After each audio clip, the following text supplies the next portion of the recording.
আসসালামু আলাইকুম, কেমন আছো সবাই? ইমরান টেকনোলজি চ্যানেলের পক্ষ থেকে সবাইকে স্বাগত জানাচ্ছি। আমি ইমরান হোসেন।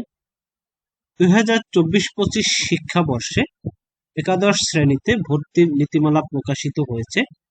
আজকের ভিডিওতে আমি তোমাদের সামনে উপস্থাপন করব একাদশ শ্রেণীতে ভর্তির আবেদন কিভাবে করতে হবে, আবেদন প্রক্রিয়া কি, কত টাকা প্রয়োজন হবে, কত টাকা নিশ্চয়ন করতে হবে, কিভাবে মাইগ্রেশন করতে হবে, কবে ফল প্রকাশ হবে, কবে ক্লাস শুরু হবে, বিস্তারিত সকল তথ্য এই ভিডিওর মাধ্যমে তোমাদের সামনে উপস্থাপন করা হবে।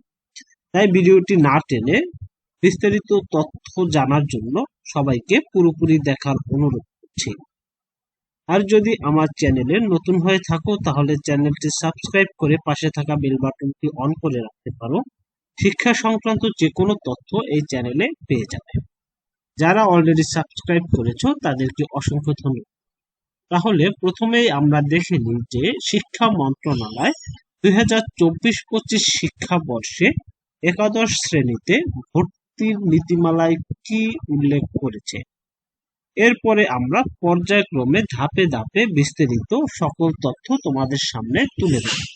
তাহলে চলো শুরু করি। প্রথমে আমরা দেখে নিই যে কারা আবেদন করতে পারে।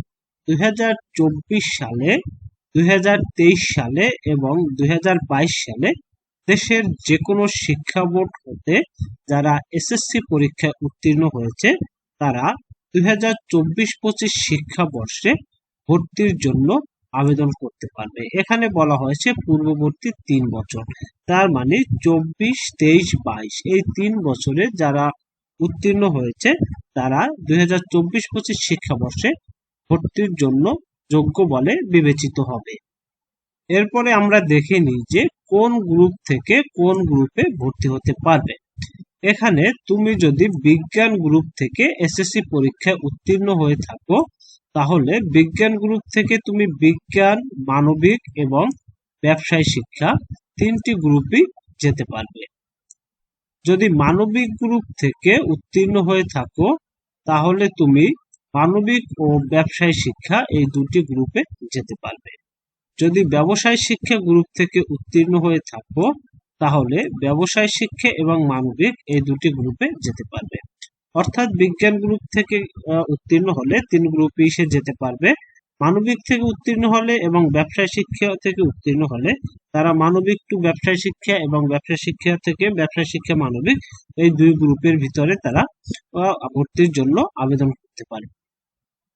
অনলাইনে ভর্তির আবেদন গ্রহণ করা হবে এই ওয়েবসাইটের মাধ্যমে www.11classadmission.gov.in।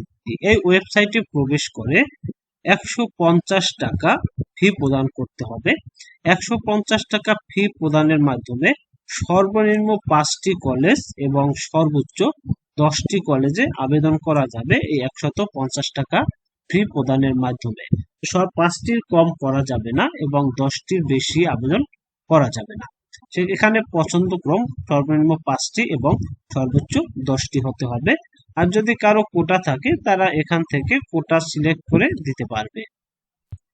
ভর্তির জন্য কত টাকা প্রয়োজন হবে?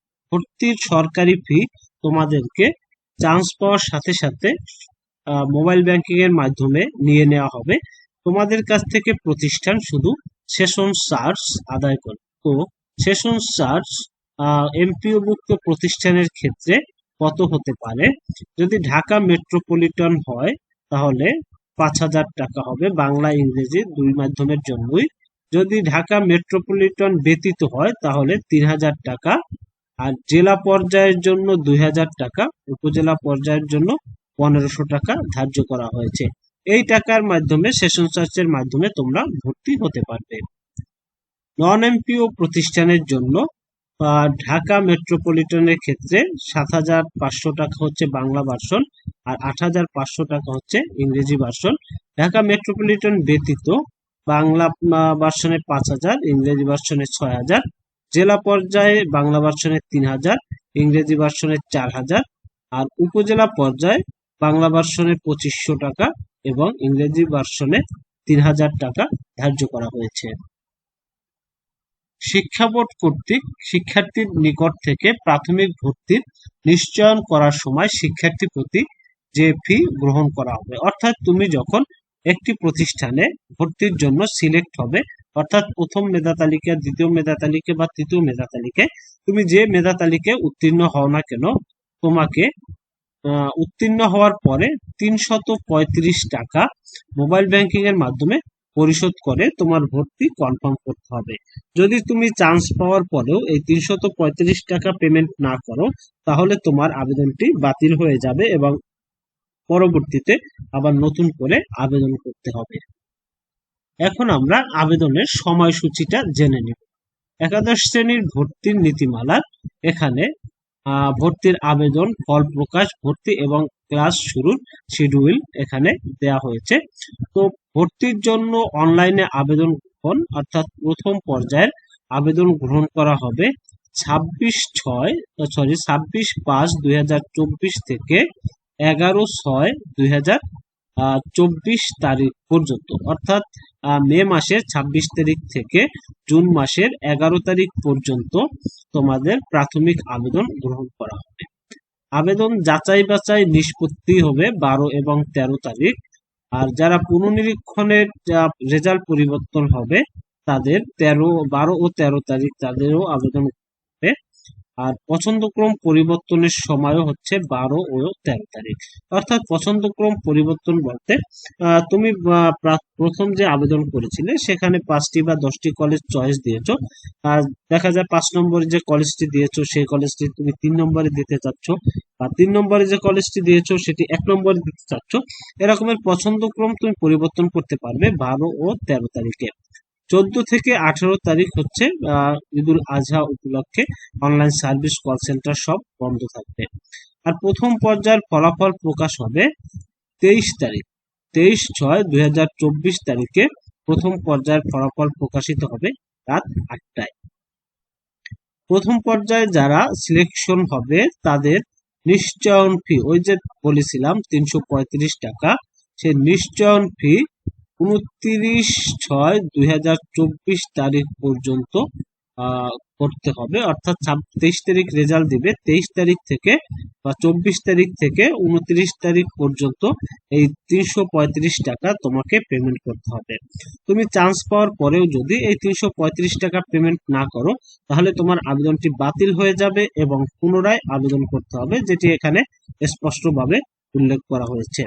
দ্বিতীয় পর্যায়ের আবেদন গ্রহণ। এখন কথা হচ্ছে, তুমি যদি আশা অনুরূপ কলেজে চান্স না পাও, মনে করো তুমি যে কলেজে আশা করেছিলে সেই কলেজে প্রথম পর্যায়ে চান্স পাওনি, অন্য একটি কলেজে চান্স পেয়েছো, সেক্ষেত্রে তুমি নিশ্চয়ন না করে দ্বিতীয় পর্যায়ে আবার আবেদন করতে পারবে। তুমি যদি নিশ্চয়ন করে ফেলো তাহলে আর কোনো পর্যায়ে আবেদন করতে পারবে না। তাই যদি পছন্দ অনুযায়ী কলেজে হতে চাও বা আবেদন করতে চাও, তাহলে নিশ্চয়ন করা থেকে বিরত থাকতে হবে, তাহলে তোমার আবেদনটি বাতিল হবে, তাহলে তুমি দ্বিতীয় পর্যায়ে আবার আবেদন করতে পারবে। তো দ্বিতীয় পর্যায়ের আবেদন গ্রহণ হবে 30/6 থেকে 2/7 পর্যন্ত। তো দ্বিতীয় পর্যায়ের আবেদনের ফল প্রকাশ হবে 4 তারিখ, 4/7/2024 তারিখ। আর দ্বিতীয় পর্যায়ের ফলাফল প্রকাশের পরে দ্বিতীয় পর্যায়ে যে নিশ্চয়ন 335 টাকা দিয়ে নিশ্চয়ন করা যাবে 5 তারিখ থেকে 8 তারিখ। এর ভিতরে তোমাকে নিশ্চয়ন করতে হবে। যদি দ্বিতীয় পর্যায়ে চান্স পেয়েও নিশ্চয়ন না করো, তাহলে তোমার দ্বিতীয় পর্যায়ের আবেদনটিও বাতিল হয়ে যাবে এবং তৃতীয় পর্যায়ে আবার পুনরায় আবেদন করতে হবে। তৃতীয় পর্যায়ের আবেদন গ্রহণ হবে 9/7/2024 এবং 10/7/2024, এই 2 দিন তৃতীয় পর্যায়ের আবেদন গ্রহণ হবে। আর তৃতীয় বা পছন্দক্রম অনুযায়ী মাইগ্রেশনের ফলাফল প্রকাশ হবে হচ্ছে 12/7/2024 তারিখ।